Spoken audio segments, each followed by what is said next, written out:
Halo semuanya, selamat bergabung di Ormale On Air.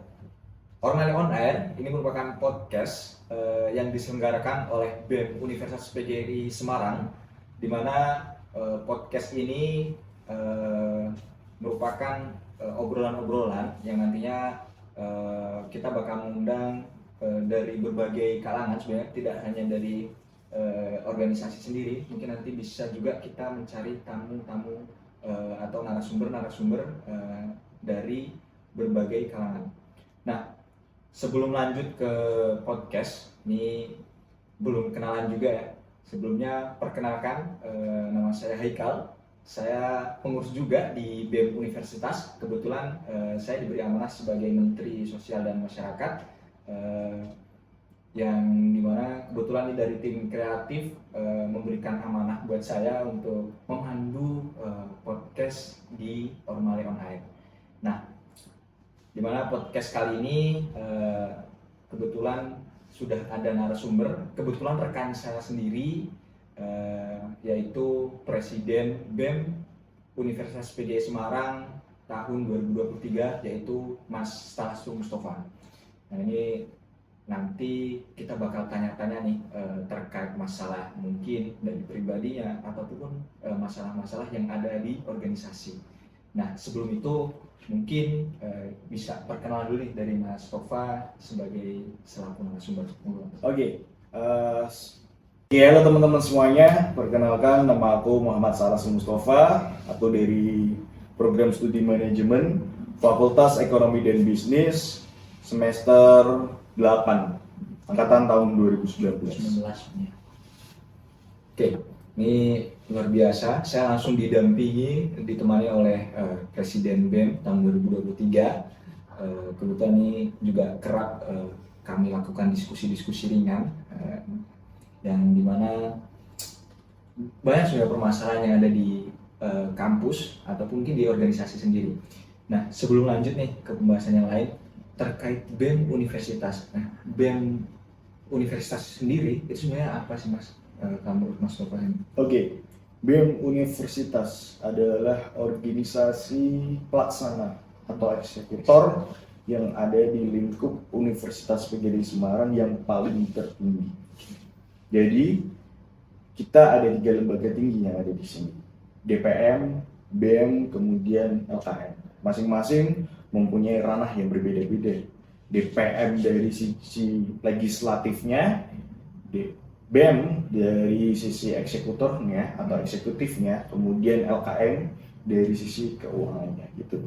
Kemudian di Universitas PGRI Semarang ini kita bersama BEM Eksekutif Mahasiswa tingkat fakultas. Jadi BEM itu ada 2 tingkatan, yaitu fakultas sama universitas.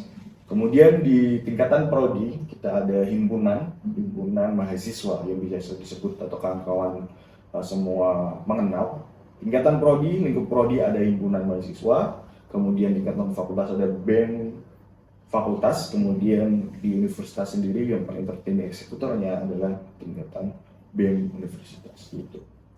Oke, terkait tadi jadi alur birokrasinya cukup kompleks nih. Tidak hanya BEM Universitas, ada juga BEM dari skala fakultasnya, di mana itu merupakan eksekutor tertinggi di tingkat fakultas. Kemudian kalau BEMU itu eksekutor tertinggi di tingkat universitas. Nah, membahas terkait eksekutor, apakah hanya sekedar sebagai eksekutor atau hanya penyelenggara program-program kerja yang ada dari kepentingan-kepentingan internal dari mahasiswa itu sendiri ataupun dari kepentingan kampus sendiri, ataupun ada tugas lain sebenarnya dari BEMU itu sendiri? Oke, BEMU sendiri pasti sebuah organisasi pasti ada program kerjanya. Tapi di eksekutor tertinggi tidak hanya menaungi program kerja saja atau melaksanakan program kerja saja. Tidak fokus perihal itu saja, kan, tetapi kita juga mempertimbangkan ya 69 yang ada di bawah kita, Lemawah ataupun Ormal yang ada di bawah kita. Jadi di situ kita juga menaungi perihal aspirasi ataupun apa. Tidak hanya Lemawah Ormawa saja, tetapi juga mahasiswa umum. Tapi alurnya untuk mahasiswa itu ranahnya itu ke DPM terlebih dahulu pelaporannya, kemudian sama BEM nanti kita eksekusi untuk naik ke yang dituju ataupun aspirasi yang dituju, lembaga yang dituju gitu.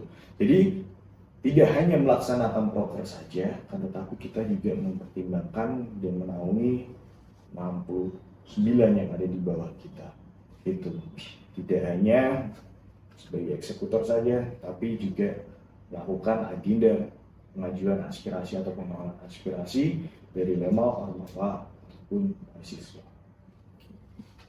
Kompleks banget ya, jadi tadi nggak hanya melaksanakan program, tapi juga melakukan pendampingan dari keluh kesah ataupun kepentingan dari mahasiswa itu sendiri. Karena kebetulan juga BEM itu adalah eksekutor tertinggi atau lembaga tertinggi yang ada di lingkup mahasiswa. Ini berarti sangat luar biasa. Tapi apakah hanya dari skala mahasiswa saja atau internal kampus saja, atau mungkin kita juga bisa menyampaikan aspirasi-aspirasi dari masyarakat? Oke, BEM Universitas itu sendiri tidak hanya menaungi atau melakukan aspirasi atau pengawalan suara dari para mahasiswa saja ke lembaga ataupun pihak kampus gitu kan.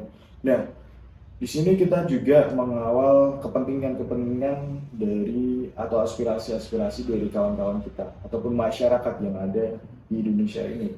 Seperti kawan-kawan kita buruh kemarin ketika Perpu Cipta Kerja itu diketuk atau disahkan, dan itu kita ada pengawalan, kita melaksanakan kajian isu, kemudian kita mempunyai tuntutan-tuntutan yang mengawal hak dari para buruh-buruh itu, kemudian kita suarakan di perwakilan rakyat kita. Jadi tidak hanya mengenai Perpu Cipta Kerja ataupun kaum buruh saja, akan tetapi tidak hanya demonstrasi saja, akan tetapi juga kita ada satu program kerja nanti yang menaungi atau bersentuhan langsung sama masyarakat ataupun masyarakat desa untuk mengembangkan potensi-potensi yang ada di desa itu. Jadi biasa kita sebut kalau misal teman-teman Universitas PGRI Semarang atau mahasiswa Universitas PGRI Semarang itu bisa mungkin udah dengar yang namanya Mahesa, mahasiswa mengabdi desa. Jadi di situ kita gali potensi-potensi yang ada di desa itu, kemudian kita kembangkan dari potensi alamnya, sumber daya manusianya, kita kelola benar-benar untuk memajukan desa itu. Gitu. Ini luar biasa. Jadi tidak hanya dari internal mahasiswa, tapi juga dengan masyarakat. Tadi sempat membahas terkait keluh kesah dari buruh-buruh yang kemarin. Saya juga cukup mengikuti, alurnya cukup panjang. Kemudian juga kita membantu isu-isu sosial, bagaimana mungkin difokuskan dari satu desa untuk mengembangkan potensi-potensi yang ada di desa tersebut. Betul. Oke.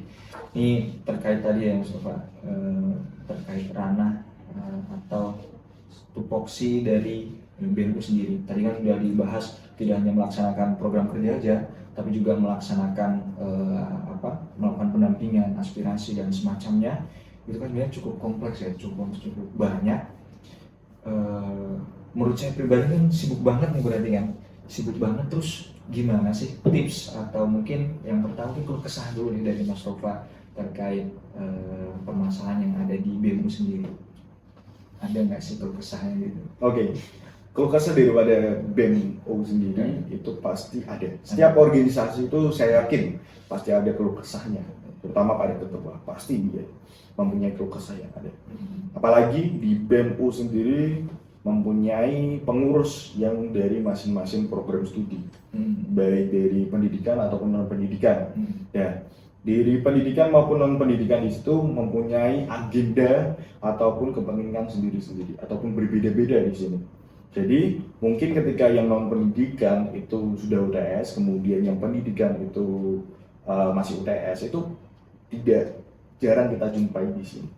Jadi untuk penyatuan waktu itu menjadi soal problematik yang ada di BEM. Gitu. Jadi memang kita tidak menutup kemungkinan tujuan kita masuk universitas itu adalah kuliah. Tetapi kan kita ada tanggung jawab. Jadi mungkin ada selisih beberapa waktu untuk nyusul gitu. Jadi yang pendidikan biar UTS lah, tapi tidak gitu. Kemudian di sini kita juga mempunyai atau menemukan problematik itu dari sisi mindset dari para pengurus. Oke. Mindset daripada pengurus kita kan beda-beda. Hmm. Jadi masing-masing individu kan pasti beda-beda. Apalagi pendidikan sama pendidikan gitu kan. Tidak hanya dari golongan itu saja, kan, tetapi masing-masing individu pun juga mempunyai mindset yang berbeda-beda gitu kan. Jadi untuk penyatuan mindset atau pola pikir yang ada, jadi di situ harus PR dari ketua. Ormawa Ormawa, para ketua-ketua pasti tahu cara menyatukan mindset gimana. Di sini di BEM sendiri mempunyai 65 pengurus, 65 pengurus. Jadi kita menyatukan mindset pola pikir yang ada di pengurusan itu. Nah itu poin yang menjadi tantangan juga untuk di BEM itu. Kemudian pembagian waktu juga ya, tadi menyinggung pembagian waktu, jelas kalau misal kita memutuskan jadi ketua, otomatis kita harus merelakan waktu yang ada gitu ya. Kalau dibilang capek ataupun gimana, semua orang pasti merasakan gitu kan. Akan tetapi kembali lagi ke tanggung jawabnya kita harus maksimal mungkin untuk menjalankan tanggung jawab yang telah diberikan kepada kita gitu kan. Harus siap nggak siap, bisa nggak bisa, ya harus begitu.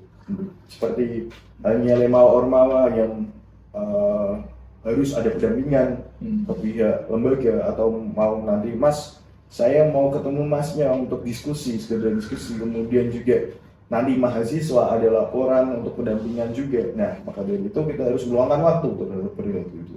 Kemudian masalah lain, saya juga fokus skripsi.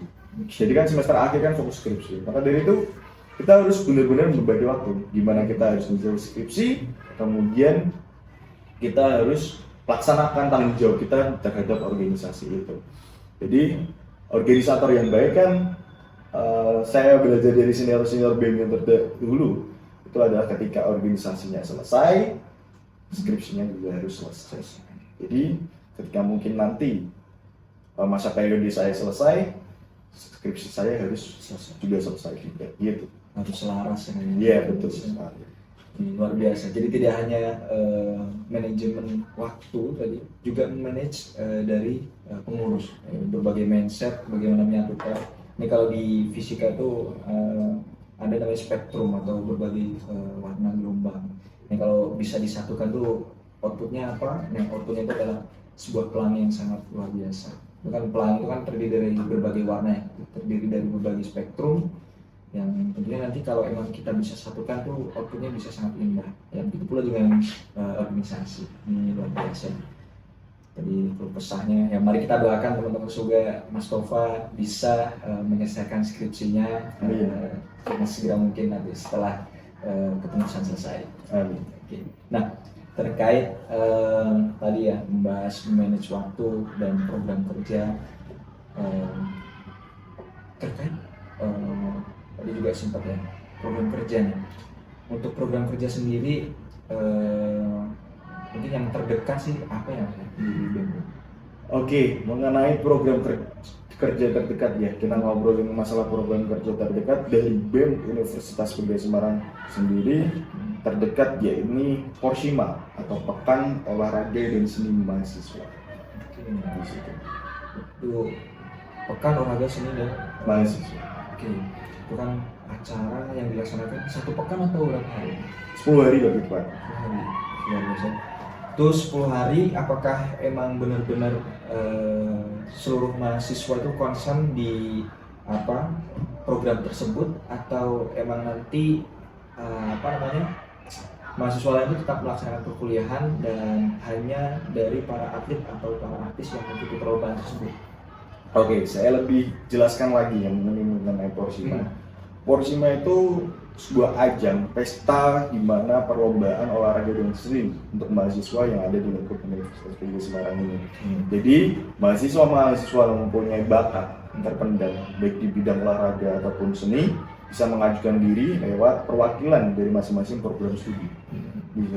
Itu membawa atas nama program studi. Kemudian kita tandingkan, ya, kita tandingkan di dalam suatu event yang namanya Porsima. Jadi nanti masing-masing program studi mewakili program studi masing-masing itu akan bertemu dengan program studi yang lainnya di lingkup Universitas Negeri Semarang itu.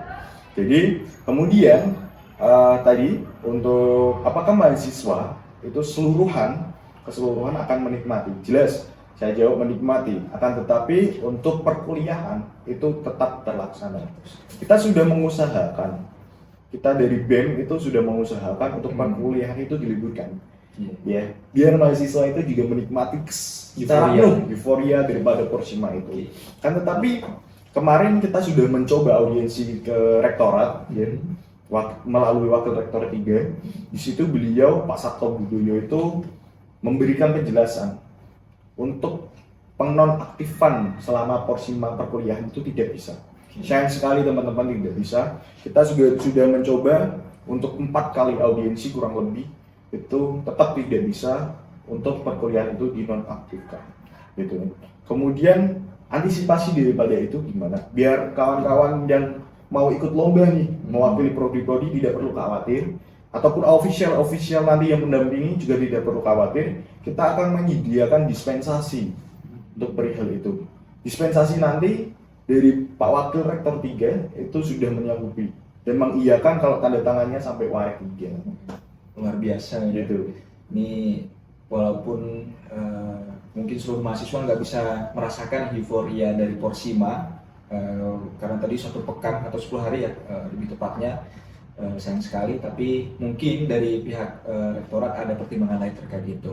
Yang walaupun tadi sudah saya dengar juga usaha dari teman-teman BEM untuk audiensi, tapi sayang sekali yang semoga nanti teman-teman ini dari prodi masing-masing yang dengar atau yang bergabung di podcast ini yang belum mengirim perwakilannya dari setiap prodi, jangan lupa untuk mengirimkan perwakilannya atau atlet-atlet terbaik kalian. Oke Mas, gini, untuk mahasiswa yang mungkin nanti senggang waktunya ketika tidak melaksanakan perkuliahan, bisa untuk meramaikan euforia daripada Porsima itu sendiri. Karena Porsima ini comeback gitu ibaratnya. Karena tahun kemarin ketika 2022 itu kita hanya menyediakan mini konser dari BEM, mini soccer ataupun mini turnamen gitu. Nah, di situ mini soccer atau turnamen. Nah, di situ cuma hanya 5 perlombaan. Jadi sekarang kita sudah menjadi 19 perlombaan. 19 perlombaan, 12 cabang olahraga, kemudian 7 sendiri itu cabang seni. Jadi itu sangat ramai sendiri, nanti dibagi di beberapa tempat. Di kampus 1 ada, kemudian Balairung ada, kemudian yang paling utama itu yaitu di kampus 4. Ataupun olahraga, cabang-cabang perlombaan olahraga itu nanti akan dilaksanakan di kampus 4. Itu kebanyakan gitu loh. Jadi mungkin teman-teman nih yang senggang ataupun gimana, daripada gabut nih di kos kemudian pulang atau nggak jelas main kemana, mending kita bareng-bareng ramaikan euforia daripada Porsima ini. Nanti kita dukung bareng-bareng tim-tim dari masing-masing prodi teman-teman untuk meraih kemenangan. Karena di sini adalah ajang eksistensi dari masing-masing prodi ataupun adu gengsi lah ibaratnya gitu dari masing-masing prodi untuk saya nih yang lebih unggul gitu loh. Nah, makanya dari itu silahkan mungkin teman-teman yang free bisa meriahkan perlombaan gitu atau Porsima ini gitu. Jangan lupa ya buat hadir tanggal berapa itu Mas? Nanti opening ceremony-nya itu tanggal 29 Juni. Kemudian di Balairung Universitas PB Semarang. Nanti kalau teman-teman mau datang juga dipersilakan karena itu terbuka untuk umum untuk openingnya. Jadi untuk supporter juga silakan meriahkan. Mau pakai bass drum, senar atau apa silakan bebas. Satu pesan saya, jangan ribut, jangan anarkis. Siapa pelaksanaan acara itu gitu. Kemudian closing ceremony-nya itu insya Allah akan dilaksanakan tanggal 10 Juni gitu nanti. Jadi selama kurang lebih 10 hari kita akan melaksanakan Porsima itu sendiri. Baik, luar biasa ini Porsima, dimana kalau yang saya amati juga karena sebelumnya itu kan di tahun lalu ya itu emang tidak diadakan Porsima, jadi hanya skalanya kecil. Di mana tahun ini kita mulai merevitalisasi kembali Porsima yang besar harapan tentunya teman-teman seluruh mahasiswa bisa turut memeriahkan dan turut merasakan euforia Porsima tentunya. Betul. Ini saling mendukung dan jangan lupa untuk kita bantu rekan-rekan kita dari masing-masing prodi untuk mengikuti perlombaan tersebut. Nah, untuk selanjutnya nih tadi terkait proker terdekat udah disampaikan. Kemudian kalau proker sebelumnya nih, apa sih Mas yang sudah dilaksanakan dari BEM Universitas sendiri? Oke. dari BEM itu kita bicara masalah program kerja ya. Program kerja yang sudah dilaksanakan BEM itu kurang lebih banyak sekali mas yang sudah kita laksanakan. Pertama itu pasti setiap organisasi pasti ada rapat kerja untuk pembahasan program kerja yang akan dilaksanakan satu periode. Kemudian ada open house 3 lembaga tinggi, ya, open house 3 lembaga tinggi itu tujuannya memperkenalkan ke pengurus 3 lembaga tinggi yang pertama, kemudian juga memaparkan program kerja yang dimiliki 3 lembaga tinggi, kemudian juga men-follow up atau menyampaikan poin-poin hasil kongres mahasiswa di tahun 2022. Pasti ada di situ usulan-usulan kongres, kita usulkan ke pihak rektorat atau kita usulkan ke pihak rektorat gitu. Kemudian setelah itu kita di bulan Maret itu ada seminar International Women Day, Women International Day. Nah di situ seminar khusus buat kaum perempuan. Di situ kita memperkenalkan kepada mahasiswa. Tahun kemarin juga sudah diperkenalkan, akan tetapi kita perkenalkan kembali mengenai satgas kekerasan seksual yang ada di kampus ini gitu. Kemudian setelah itu kita ada seminar nasional pendidikan. Ya. Oke, sebelum ke seminar nasional, maaf tadi terlewat ada serangkaian di bulan Ramadan, yaitu namanya berlian atau berbagi kemuliaan di bulan Ramadan. Itu serangkaian kegiatan yang kita laksanakan di bulan Ramadan untuk berbagi, kemudian kajian ya, menambah pahala dan ilmu gitu ya terhadap mahasiswa. Kemudian setelah itu kita di bulan Mei barusan kemarin kita melaksanakan seminar nasional pendidikan dengan mendatangkan pemateri hebat, 3 pemateri. Yang paling utama adalah Pak Mudi sebagai Ketua PGRI Provinsi Jawa Tengah. Dan di situ kita menyampaikan gimana sih para generasi 5.0 gitu kan terhadap kesiapan kurikulum pendidikan, ataupun gimana sih kurikulum pendidikan apakah udah siap sih di industri 5.0. Nah kemarin kita bahas bareng-bareng dengan 3 pemateri hebat. Kemudian setelah itu nanti di bulan akhir Mei ini ada Porsima tadi yang sudah saya jelaskan. Setelah Porsima nanti ada LKMMTN. Jadi LKMM itu ada 3 tingkatan kalau di universitas itu.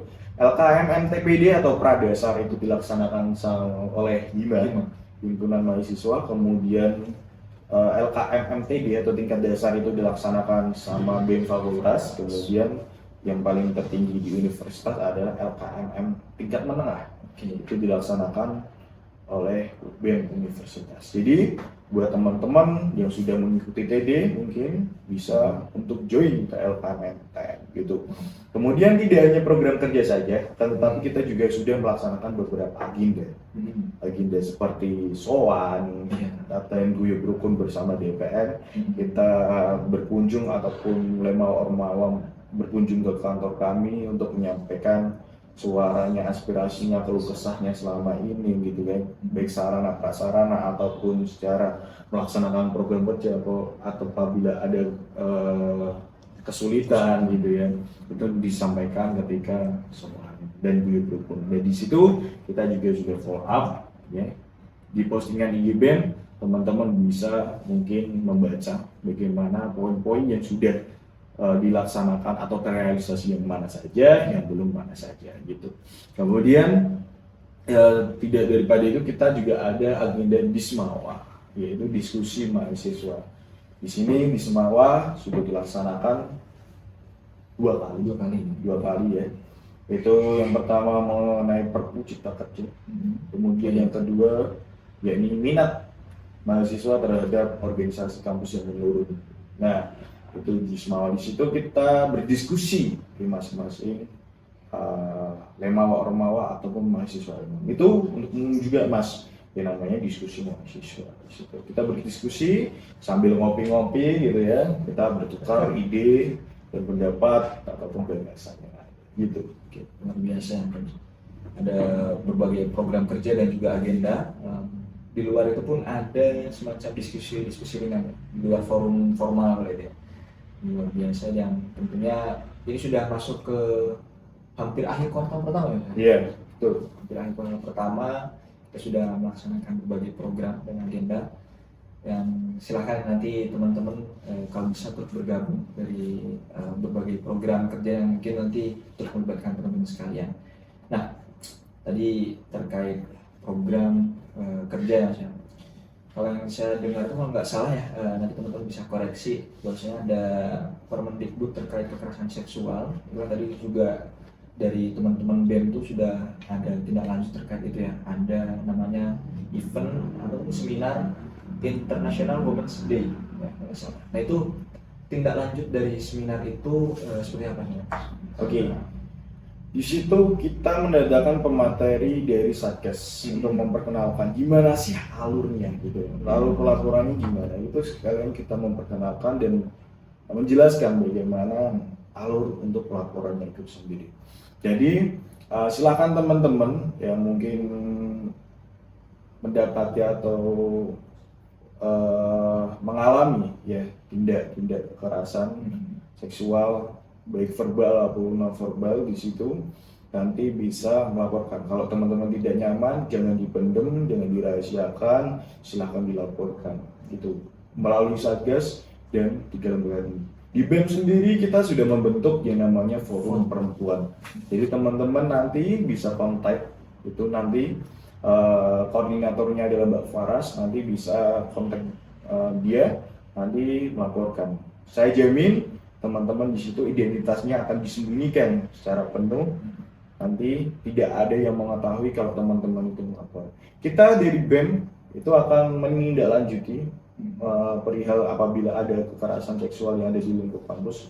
Kalau semisal diperlukan atau dengan persetujuan, baik dengan persetujuan ataupun tidak dari pihak rektorat, nanti atas persetujuan pihak terkait ataupun pelapor, nanti kita akan eksekusi sampai mungkin kalau bisa ke ranah hukum sekali. Ini berat nih, apalagi di lingkup pendidikan ini cukup rawan sebenarnya kekerasan seksual. Ini hati-hati teman-teman. Dan tadi juga pesan dari Mas Presiden sendiri, apabila nanti teman-teman menjadi korban, jangan sungkan untuk melapor, karena insya Allah terkait identitas teman-teman bakal dirahasiakan secara penuh. Betul sekali. Kami juga cukup memperhatikan terkait kekerasan seksual ini karena cukup rawan dan cukup ini sebenarnya terkait kekerasan seksual, apalagi di lingkup pendidikan ya. Di sini harus hati-hati teman-teman. Oke, tidak hanya perihal itu, saya tambahkan. Jadi untuk korban sendiri kita ada fasilitas untuk apa ya? Kalau misal narkoba itu rehabilitasi gitu. Jadi pengembalian psikologi, psikologi cukup kenal dari teman-teman korban itu sendiri. Jadi nanti lewat program studi bimbingan dan konseling, kita mendatangkan konseling untuk memperbaiki psikologi dari korban itu sendiri. Kemudian apabila terjadi kekerasan, kita akan melaksanakan visum ataupun apa sebagai barang bukti di situ. Untuk bukti kuat pelaporan gitu. Jadi di situ. Oke, ini udah segitu perhatikannya dari teman-teman BEM Universitas, sebuah effort yang luar biasa tentunya buat menggaungkan terkait kekerasan seksual. Semoga teman-teman nanti yang mendengarkan ini bisa menyampaikan pesan-pesan ini kepada teman-teman di sekitarnya. Apabila ada atau teman-teman menyaksikan sebuah kekerasan seksual, nanti bisa langsung dilaporkan saja. Atau mungkin sekiranya ragu, nanti teman-teman bisa ditegur atau seperti apa. Seperti itu. Jadi jangan takut lah. Nah, baik, tadi terkait program kerja, kemudian kesibukan dan segala halnya sangat luar biasa, Mas Tova. Mungkin ada pesan nggak sih Mas buat teman-teman mahasiswa? Karena kebetulan ini ya, tadi juga sempat disinggung ada di semua terkait daya minat mahasiswa dalam organisasi ini kan turun ya. Dan kemarin juga sempat didiskusikan oleh teman-teman dari Kemenpolkumham, ini sangat luar biasa. Kemarin juga saya mengikuti. Nah ini sebenarnya seperti apa sih Mas? Kenapa sih? Terutama karena mahasiswa sekarang kan mayoritas adalah dari Gen Z ya, generasi tahun 2000 ke atas. Ini terkait orientasi mereka. Kalau saya perhatikan tuh sempat membaca mereka ini orientasinya adalah lebih ke internship, lebih ke berwirausaha tapi secara instan, ataupun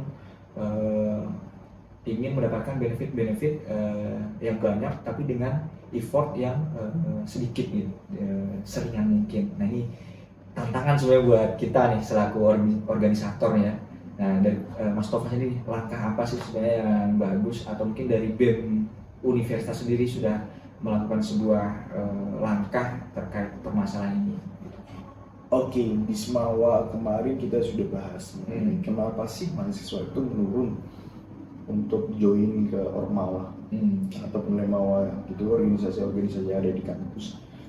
Dan tidak hanya organisasi saja, akan tetapi juga kegiatan-kegiatan yang diselenggarakan Lemawa ataupun Ormawa gitu yang ada di UPI sendiri. Kenapa sih kok bisa turun? Nah, makanya di sini kita bahas ketika di Semarang. Kemarin kita mempunyai banyak opini-opini dari teman-teman, ya. Itu sudah disampaikan berkali itu. Yang pertama mungkin dari segi budaya daripada organisasi, ya, kemudian juga dari benefit yang diberikan, kemudian kenyamanan dari organisasi, kemudian juga ada juga opini, ada munculnya nih benefit yang diberikan lebih menarik dari program MBKM ya di situ. Nah, caranya gimana? Tadi menyinggung Mas Haikal tadi udah bertanya, caranya gimana? Ya kita rubah pola pikir. Kita bikin organisasi bisa nyaman, kemudian organisasi yang bisa menghasilkan benefit yang hampir sama lah, kita nggak bisa mungkin sama, hampir sama dengan MBKM gitu ya. Kemudian kita juga memberikan inovasi program kerja terhadap pelaksana itu biar menarik gitu loh. Karena di sini cenderungnya kita tidak menaruh kemungkinan karena magernya seseorang atau mahasiswa itu dari dampak COVID. Oh iya. Ya. Ketika kawan-kawan mungkin perkuliahan secara daring, itu tidak menutup kemungkinan teman-teman di situ tidak melaksanakan perkuliahan itu dengan serius ya. Dengan seksama atau gimana. Nah di situ pasti teman-teman ada aktivitas lain, bisa ambil apa gitu kan, nyapu ataupun apa, ataupun makan dan bahkan sampai ada yang mungkin tidur ketika perkuliahan berlangsung. Dan maka dari itu kita tidak menutup kemungkinan adalah dampak daripada itu. Kemudian ketika kita ada pembatasan, ya pembatasan ketika tidak boleh bertemu dengan masyarakat ataupun kawan-kawan yang lain di luar gitu kan, karena ada pembatasan ketika COVID kemarin, itu juga menjadi dampak juga gitu. Jadi mungkin kita kan ini COVID udah turun ya, hampir tidak ada gitu kan, kemarin kan booming sekali. Yang pada itu kita ubah mindset kita. Oke, kita harus sering berdialog sama kawan-kawan yang lain, mungkin bertemu atau gimana, bertukar pikiran, ide atau gimana. Nah maka dari itu di situ kita rubah dari itu. Luar biasa. Jadi mungkin salah satu faktornya adalah tadi ya, dari COVID akhirnya teman-teman ini dari tingkat sosialnya makin berkurang, termasuk juga organisasi, karena organisasi juga salah satunya benefitnya adalah di ranah sosial ya. Dari komunikasi, kemudian diskusi dan bermusyawarah, itu kan juga salah satu dampak yang bagus untuk bersosial. Yang akhirnya mungkin mahasiswa ataupun mungkin generasi-generasi yang para pelajar-pelajar saat ini cukup turun dari tingkat sosialnya. Ini perlu diperhatikan sih teman-teman. Nah tadi juga seperti disinggung sama Mas Tova terkait program kerja, kita coba perhatikan program kerja yang sekiranya bisa menjadi solusi atau program yang solutif untuk mahasiswa. Ini sebenarnya jadi tantangan juga. Kalau tadi ada satu kendala atau salah satu faktor daya minat mahasiswa turun dalam berorganisasi adalah MBKM. Jadi sebenarnya itu kalau menurut saya ada poin plus minusnya. Kalau poin plusnya tentunya teman-teman mahasiswa mendapatkan benefit yang cukup besar dan cukup kompleks, banyak sekali, tidak hanya konversi nilai, tapi juga bisa mendapatkan uang saku kalau nggak salah. Ini bagusnya, dan tapi ini juga menjadi poin minus mungkin bagi teman-teman organisasi. Tapi juga sebenarnya jadi tantangan ya maksudnya. Jadi tantangan sebenarnya organisasi ini bisa nggak sih kita memberikan benefit yang sesuai dengan keinginan mahasiswa, atau ya memberikan program yang solutif gitu ya. Mungkin Mas Tova ada pesan buat teman-teman pelajar atau terkhusus mahasiswa mungkin para generasi pelajar atau generasi mahasiswa yang sekarang. Oke, buat teman-teman dari saya tidak melarang teman-teman ikut MBKM karena MBKM juga adalah sarana yang luas buat teman-teman itu lebih mengenal dunia luar itu gimana sih. Dari teman-teman pendidikan mungkin ikut magang industri bisa tahu lah pengetahuan industri itu gimana, magang disebutkan Soft skill ya itu kan jadi poin plus buat teman-teman kan. Tapi teman-teman juga jangan fokus karena benefit yang diberikan, jadi tidak hanya uang semata. Jadi teman-teman juga harus tambahan ikut organisasi karena esensi daripada organisasi itu beda. Tidak akan ilmu-ilmu yang kalau teman-teman dapat ketika teman-teman ikut organisasi tidak akan didapat ketika teman-teman mengikuti MBKM. Gitu. Jadi di sini teman-teman belajar memanage orang, ada SDM gitu ya, kemudian manage waktu, kemudian cara menyelenggarakan acara bagaimana supaya meriah gimana, terus manajemen promosi juga, promosi sebuah acara. Nah di situ teman-teman tidak akan didapatkan ketika teman-teman ikut MBKM. Maka dari itu teman-teman ketika buat para mahasiswa baru nih jangan takut untuk ikut organisasi gitu. Organisasi itu mengasihkan. Gitu. Di sini kita dapat banyak sekali ilmu, terutama saya. Saya dulu ketika ikut join ke organisasi kampus, ya, yang saya rasakan, wah enak sekali ya organisasi ternyata ya. Maka dari itu sampai sekarang di posisi yang sekarang mungkin teman-teman yang saya dapatkan ya teman-teman itu sangat banyak sekali dari tingkatan hima, kemudian dari tingkatan kementerian, kemudian di tingkatan universitas ini itu banyak sekali ilmu yang kita dapat. Oke, ini luar biasa tadi sudah dijelaskan benefitnya dari organisasi itu seperti apa ya. Ini teman-teman semoga nanti kedepannya kita bantu. Sebenarnya jadi tantangan juga sih dari teman-teman internal, terutama internal pengurus organisasi untuk bisa memberikan benefit yang sesuai dengan keinginan dari para mahasiswa sendiri. Ya walaupun sebenarnya kalau saya perhatikan ada faktor eksternal juga ya, terkait mungkin contohnya adalah trust issue terkait kayak misal kongres ya, itu kan juga katanya sih seram ya. Sebenarnya nggak seseram itu juga sih teman-teman, selagi teman-teman bisa menjalankan amanahnya tentunya is enjoy aja gitu ketika kita melakukan laporan pertanggungjawaban, karena laporan pertanggungjawaban itu kan setiap amanah itu tentu ada pertanggungjawabannya. Nah ini nggak hanya di organisasi, dalam pendidikan pun iya gitu ya kan. Contohnya ya kalian melaksanakan program ya tentunya ada laporan pertanggungjawabannya gitu, mungkin dalam bentuk yang lain, ada ijazah dan semacamnya. Nah ini semoga teman-teman bisa semakin berminat lah kedepannya, nggak perlu di organisasi ataupun semacamnya, tapi paling tidak dari sosial, karena ini kalau yang saya perhatikan Gen Z ini mulai turun nih tingkat sosialnya. Semoga teman-teman semakin dekat lagi. Nah pesan terakhir mungkin dari Mas Tova selaku Presiden BEM Universitas PGRI Semarang kepada rekan-rekan mahasiswa, terutama mahasiswa Universitas PGRI Semarang sendiri, kedepannya seperti apa? Oke, buat mahasiswa BRI sendiri ya, di situ teman-teman kami dari BEM itu mengajak teman-teman untuk memeriahkan event-event yang dibuat dari kalangan hima, fakultas ataupun tingkatan ormawa. Di situ silakan dimeriahkan karena yang kita ketahui ketika kita ikut PUMA ya, ketika ikut PUMA itu ada poin SKPI yang menjadi kewajiban kita untuk terpenuhi, menjadi syarat untuk kelulusan kita. Jadi kita harus penuhi bareng-bareng itu dengan cara memeriahkan penyelenggaraan acara-acara yang dilaksanakan kawan-kawan ormawa itu. Jadi jangan mager untuk berdiam diri di kelas karena kalian masih muda. Waktu kalian itu jangan dibuang sia-sia. Maka dari itu silahkan kalian memeriahkan event kalau bisa teman-teman ya.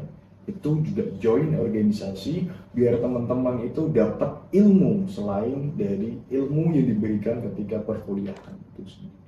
Itu yang penting jangan mager, dah itu. Oke, terima kasih Mas Toval atas pesannya, sangat luar biasa. Intinya mahasiswa sebagai agen of change, sebagai agen perubahan, jangan berhenti untuk terus berusaha. Kalau kalian sudah selesai dengan satu kesibukan, jangan lupa untuk terus mencari kesibukan yang lain, yang dimana tentunya itu bisa bermanfaat, nggak hanya dari diri pribadi, juga buat tentunya di ranah sosial atau di lingkup sekitar dari teman-teman sekalian. Saya juga ada pesan nih buat kawan-kawan Ormawa. Kawan-kawan Ormawa silahkan bekerja keras, tapi jangan terpaksa. Ya. Kemudian silahkan untuk berbangga diri, kan tetapi jangan sombong. Ya. Itu pria itu. Silahkan tanamkan teman-teman. Yang paling pokok adalah silahkan teman-teman bekerja keras, tapi jangan merasa teman-teman itu terpaksa melaksanakan itu. Oke, ini yang berat. Nah, betul. Ya. Jadi karena kalau dari keterpaksaan itu menjadi tidak nyaman. Ya. Maka dari itu silahkan teman-teman jangan terpaksa. Ketika teman-teman ikut Ormawa, silahkan bekerja keras untuk mensukseskan acara ataupun gimana, tapi jangan merasa untuk terpaksa gitu loh. Bangun kenyamanan, Betul. Kenyamanan kan timbul dari individu masing-masing. Gitu. Mungkin cukup ya Mas? Ya. Ya. Baik teman-teman, demikian podcast kita pada kali ini.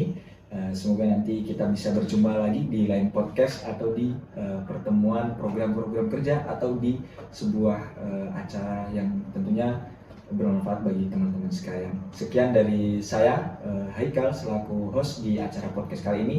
Terima kasih. Mohon maaf apabila ada kesalahan dalam menyampaikan pertanyaan ataupun mungkin bertutur kata dengan teman-teman sekalian. Terima kasih. Wassalamualaikum warahmatullahi wabarakatuh. Waalaikumsalam.